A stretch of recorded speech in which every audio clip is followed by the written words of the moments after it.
प्राचीन राज्य राजनपुर में, जो नीलम जैसे नदियों और सुनहरी रेतों के बीच बसा था, मीरा नाम की एक लड़की रहती थी। वह 21 वर्ष की थी। उसकी धूप में तपी त्वचा कांस्य सी दमकती थी और उसके बाल हमेशा वन उपवन से चुनकर लाए गए जंगली फूलों से गूंथे रहते थे। उसकी आंखों में आशा और दृढ़ता की चमक थी, जो अनंत आकाश का प्रतिबिंब लगती थी। वह प्राकृतिक इंडिगो और हल्दी से रंगे हुए सरल सूती लहंगा चोली पहनती थी, जो बाजारों और खेतों में दौड़ती उसकी चंचलता के साथ लहराते थे, और उसकी हंसी मंदिर की घंटियों सी गूंजती थी। मीरा एक साधारण वैद्य की बेटी थी, पर उसका मन स्वच्छंद और अडिग था। जहां अन्य लोग गांव के जीवन की लय में रमे थे, मीरा 7 पहाड़ियों और 13 नदियों के पार की कहानियों के लिए तरसती थी। वह बचपन से ही घूमंतू बटुकों से उन खोए हुए लोकों, शापित खजानों और वीर नायकों की कथाएं सुनती थी। पर वह केवल सुनना नहीं चाहती थी, बल्कि उन कथाओं को जीना चाहती थी। एक संध्या, जब आकाश सिंदूरी और स्वर्णिम रंगों में रंजित था, मीरा वन में जड़ी बूटियां बटोरने गई। वायुमंडल चमेली और नीम की सुगंध से भारी था और झिंगुर प्राचीन गीत गा रहे थे। जब वह पुराने वटवृक्ष के पास एक खुली जगह पहुंची, जिसे यक्षों और वन देवताओं का निवास कहा जाता था, तो उसने वहां एक वृद्ध पुरुष को देखा। वह केसरिया वस्त्रों में लिपटा पत्थर की शिला पर ध्यान मग्न बैठा था। बालिका, वह बुदबुदाया। उसकी आंखें पिघले चांदी जैसी चमक रही थीं। चांदनी तेरे भाग्य की कथा कहती है। मीरा ने भौहें तानी, सतर्क भी और उत्सुक भी। और चांद मेरे बारे में क्या जानती है? बाबा, वह हंसा, जैसे पत्तों की सरसराहट हो, कि तू चांदनी लोक में प्रवेश करेगी और उस दर्पण की खोज करेगी जो तेरा प्रतिबिंब नहीं, तेरी आत्मा का मार्ग दिखाता है। इससे पहले कि मीरा कुछ पूछती, वह वृद्ध धुएं की तरह विलीन हो गया, केवल चंदन की सुगंध और रहस्य पीछे छोड़कर। गांव लौटकर मीरा का मन उस वृद्ध के वचनों से विचलित रहा। उस रात वह अपने कच्चे घर की छत पर बैठी पूर्णिमा के चांद को ऊपर चढ़ते देखती रही। तभी चांदी जैसी रोशनी ने खेतों को जगमगा दिया और वन में एक पथ को प्रकाशित किया, सीधा उस वटवृक्ष की ओर। जिज्ञासा से कहीं अधिक किसी अदृश्य शक्ति से प्रेरित होकर मीरा ने एक सूती दुपट्टा ओढ़ा और नंगे पांव निःशब्द चल पड़ी। वटवृक्ष के पास पहुंची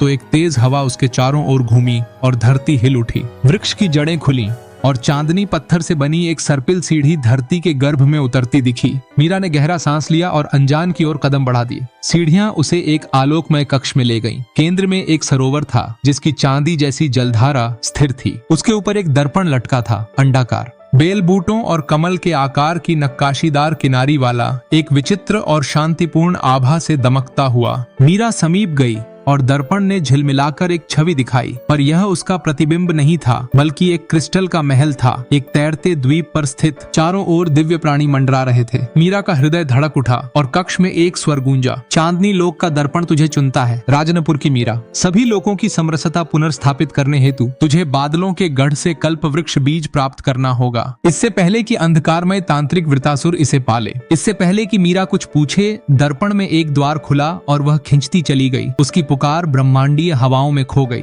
वह मखमली घास पर गिरी और आकाश में 2 चंद्रमा दमक रहे थे। उसके चारों ओर अनोखी भूमि फैली थी, तैरते द्वीप, प्रकाश की नदियां और पौराणिक प्राणी, रत्न जटित मोर, पंखधारी हाथी और झंकार करती पेड़ पौधे। एक दमकता प्राणी उसके समीप आया। उसका रूप मरुस्थल के मृग तृष्णा सा बदलता रहा। वह बोला, मैं चित्रक हूँ, चांदनी लोक का रक्षक। तेरे पास केवल 7 दिन है मीरा, उसने चेताया, इससे पहले कि वृतासुर बीज की शक्ति से सभी लोगों को अंधकार में डुबो दे। संदल की लकड़ी से बनी छड़ी और पवित्र जड़ी बूटियों की थैली लेकर मीरा ने अपना सफर शुरू किया, जादुई धरती से होकर, जहां हर पग पर खतरा था। पहला, फुसफुसाहटों का वन, जहां वृक्ष पहेलियां बोलते थे और आत्माएं उसकी हिम्मत परखती थीं। उसने भय के भ्रम, परिजनों को खोने, भुला दिए जाने का सामना किया और अपनी दृढ़ता से उन्हें चकनाचूर कर दिया। फिर काल की नदी, जिसकी धाराएं वर्षों को उल्टा बहाती थीं। मीरा ने अपने अतीत के सुखों में लौटने के प्रलोभन को ठुकराया, यह जानकर कि कर्तव्य भविष्य में है। एक शापित राजकुमार, जो मगरमच्छ बन चुका था, की सहायता से वह नदी पार कर गई और उसकी चिरकालिक कृतज्ञता अर्जित की।